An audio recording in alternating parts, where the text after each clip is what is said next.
Hey everyone, this is Larry. Welcome back to Today I Feel Like. Today we're going to figure out if you should use an XLR microphone or a 3.5mm microphone. And to help us with this, we're going to use the Saramonic Soundbird T3, which is an XLR microphone, and the Saramonic VMic5 Pro, which is a 3.5mm microphone. So let's jump into it, do some testing, and here we go. All right, before I can actually compare the Saramonic VMic5 Pro to the Soundbird T3, I need to actually unbox it and use it because, well, I haven't unboxed it yet. So let's go ahead and get this out of the box. But while I'm doing this, you can get an idea of what the Soundbird T3 sounds like because, well, I'm recording with it right now. It's right here overhead, and yeah, and this is going to give you a great idea of what it sounds like because this is the way I normally use it, and this is the same place where I'm going to mount the VMic5 when I get it unboxed. All right, so here we have it. This is the VMic5 Pro, and we can see this is going to be a super cardioid shotgun microphone for cameras and camcorders. It's going to have a 3.5mm headphone output, integrated shock mount system, and automatic power on and off. If we look on the back here, we can see some more about some of the specs here. Again, super cardioid polar pattern, automatic on and off, shock mount, high pass filter, 3-level output control with -10 dB, 0 dB, and +20, high frequency boost.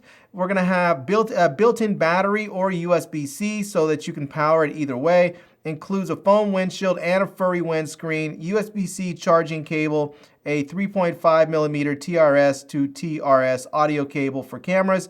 Yeah, so it looks like we're gonna get just about everything we need to really get this mic working. So let's go ahead, pop this, get this tape off here so we can get through this and open this thing up and see what it looks like. And you may have noticed right here we have this, the Saramonic SC5000 cable. This is a 16-foot TRRS extension cable so that you can actually use this microphone with your smartphones if you want, because I think I might try that out. So anyways, let's go ahead. We'll set this off to the side for the moment. We're gonna get a user manual here that you can use, and then look at that beautiful microphone right there. We're gonna get this out of the packaging here. That is a very nice looking mic. I like that. It's not too big, not too small. And we're gonna get our furry dead cat right there that we have with it. And then we are going to get our cables. Let's go ahead and open this up right there and see what this is gonna look like. So yeah, there we're gonna get, there's our TRS to TRS cable and our USB-A to USB-C charging cable. So yeah, all right, we'll set that over there for the moment. And we actually don't need the furry windshield right now because we'll be indoors, so we'll set that off to the side. And let's just see, it says it has auto on and off, but there is a power button on here. So if we see that right there, we are going to have a power button.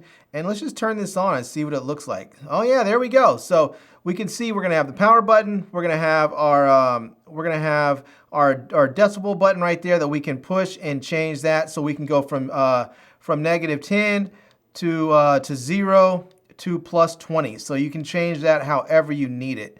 And it looks like we're gonna have our high pass filter right there. You can push that so you can change it to whatever you want. And yeah, pretty simple. It's a pretty simple layout, but it makes it very easy to read. So that is very, very nice. Okay, and it looks like this is going to be a headphone jack right there for monitoring. So you can actually monitor your audio if you are listening and if you want to listen and you don't have a headphone jack on your camera. You also have over here your line out so that you can plug in your cable here, your audio cable, and then put it over into your camera. Now on the bottom of the shock mount, we also have a 1/4-20 thread so that you can actually mount this onto a tripod or a boom pole or something there. So yeah, all right. And I don't think this thing comes off. I was trying to see if this comes off at all, but I don't think it does. Okay. There we have it. We can actually take, I don't know if this foam windshield comes off at all. I think it does, but I don't want to pull it too much if it does. Yeah, there we go. It comes off. We can get an idea of what the actual microphone capsule really looks like without anything on it at all. So some people like to record like this. I usually like to leave my foam windshield on So I'm gonna go ahead and put it right back on there. So, okay. There we have it. You've been listening to all of this with the Saramonic Soundbird T3. I actually have an XLR cable to 3.5 millimeter cable going into my Sony a7S III. I'm gonna go ahead and hook this up, and I think somewhere around here I actually have a 3.5 to 3.5, but I think what I might do actually for this microphone, because I can do it, so why not? I think I'm gonna go ahead and hook up their Saramonic Blk500 Pro wireless mic system so I can turn this microphone into a wireless boom mic. All right, so I am now recording with the VMic5 Pro, and I ran into a problem right out the gate. So, you know, sometimes things happen when you're filmmaking and you have to make some changes. And one of them was I was originally going to hook this microphone up using my Saramonic Blk500 Pro wireless mic system and put it on the same boom arm that I use my Soundbird T3, except the VMic5, because it has that 1/4 thread, I could not mount it onto the boom pole because the boom pole, I believe, has like a 3/8 or a 1/2 inch or something like that on there as far as the thread. And other microphones will have like a 3/8 and then a adapter on there so that you can go down to 1/4, but this mic just has the 1/4 on there, so I was sort of out of luck. But what I decided to do is just go ahead and mount it up above on my overhead arm. So it's just mounted on the overhead arm where I normally would keep my overhead camera, and that's where the mic is right now. So now when I was initially just setting it up, trying to see where the levels are, it looked like the levels were pretty low when I had it at -10 dB. So I went ahead and put it at 0 dB, and that's what you're listening to right now is the VMic5 at 0 dB, and I have it hooked up. Now I am using just a generic audio cable, generic extension cable, because there was no way to get the cable that was included to stretch all the way to my camera. So I think what I'll do is actually maybe go ahead and try it with the wireless mic system and see what it sounds like, if there's any difference between using the extension cable and the wireless mic. But this is what the VMic5 sounds like right overhead, so you can get an idea of what you can expect if you are using a microphone like this indoors. Now, one of the great things about using a microphone like this is, well, you can easily use this, you know, if you are going to go ahead and put this on your camera top as well, because let's say you don't have a boom arm or an overhead arm for your camera that you can put this on here. There's no way to boom it. You just want to put it on top of your camera, maybe in a vlogging situation or just in the house. You can do that because it actually has a cold shoe on the microphone itself. So actually, before we go ahead and do the wireless mic test, let's go ahead and actually put this on top of my camera, directly camera top, and see what it sounds like just right in front of me, and see if it sounds decent.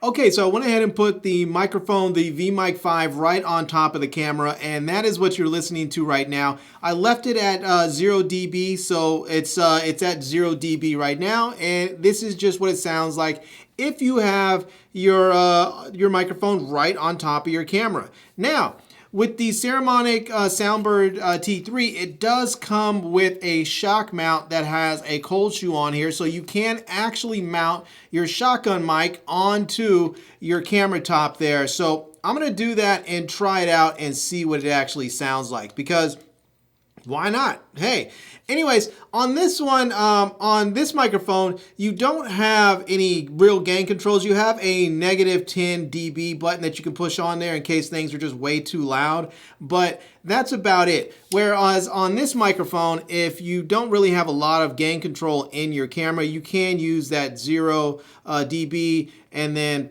plus 20 and -10 dB. So again, right now what you're listening to is the 0 dB on here. So before I actually switch over, let me go ahead and just hit plus 20 dB. I'm gonna leave the gain levels the same inside the camera, and we'll just see what difference it makes when I go to plus 20 at this distance. Okay, so now I am recording and I have the gain levels on the microphone set to plus 20 dB. I left the gain levels in camera exactly the same. So yeah, this is what you can expect to hear if you are a little bit further than arm's length away. I'm probably maybe about, I don't know, 3 feet or something like that. Maybe 2.5 feet, 3 feet. I don't know how far that is, but it's not that far away. And again, this is plus 20 dB with all the other camera settings the same. So yeah, let's go ahead now and hook up the Saramonic Soundbird T3 to my camera here. And it's really nice that you have a battery built into this camera so that you can actually use it with cameras that don't provide phantom power. And that is one of the main reasons why I wanted this mic in the first place. So let's go ahead, hook this microphone up and see what it sounds like. All right, so I went ahead and disconnected the Saramonic VMic5 Pro, and I'm now using the Soundbird T3 right on top of the camera. I went ahead and plugged it in using the XLR cable and to the XLR to 3.5 millimeter cable, and I left the camera gain settings the same. So this is what you're listening to now is the Soundbird T3. Now, if your levels aren't high enough, you can always just go ahead and increase the gain in camera, or you can increase it in post. And I like the fact that you have a little bit of control on the VMic5. That's really nice that you can actually change the levels a bit just by pushing a button on here and going from negative 10 dB to 0 to plus 20. I really like that. I think it's fantastic. So, but anyways, this is a sample of what the Soundbird T3 sounds like when you have it mounted right on top of your camera.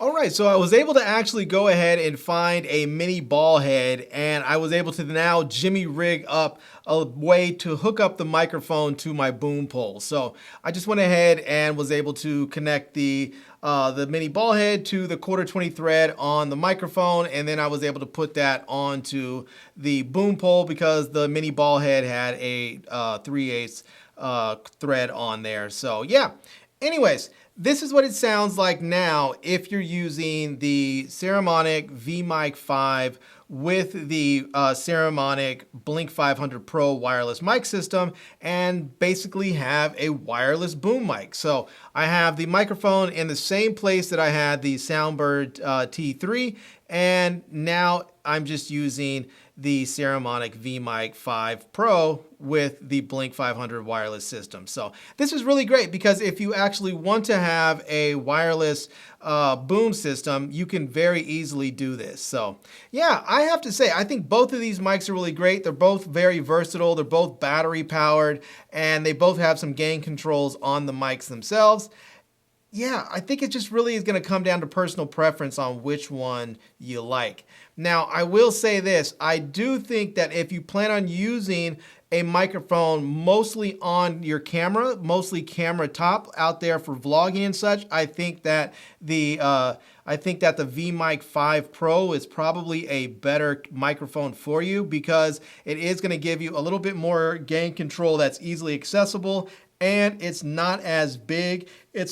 I mean, the Soundbird T3, it's a wonderful microphone, but as you can see, it's a little bit long and it's a little bit unwieldy when you have it camera top. Now, if you're just doing a sit-down interview or something and you want this camera top and you're going to use it as, I don't know, I would use it probably for reference audio if it's going to be far away from your subject. That's fine. That's going to work out for you. But I think it's a little bit unwieldy to use as a camera top microphone, and I would much prefer the VMic5 Pro. So yeah, anyways, I'm going to leave links to both of them down below in the video description so that you can check them out. I'm also going to leave links to my Amazon page, my social media contacts, so you can reach out to me elsewhere and say hello and ask me any questions if you have them. And I hope you enjoyed seeing this video. If you did, please give it a big thumbs up. And please subscribe to this channel and follow me on Instagram. And I'm Larry with Today I Feel Like. Thanks for coming back to see me. Come back and see me soon. And until next time, love, peace, and hair grease. Peace.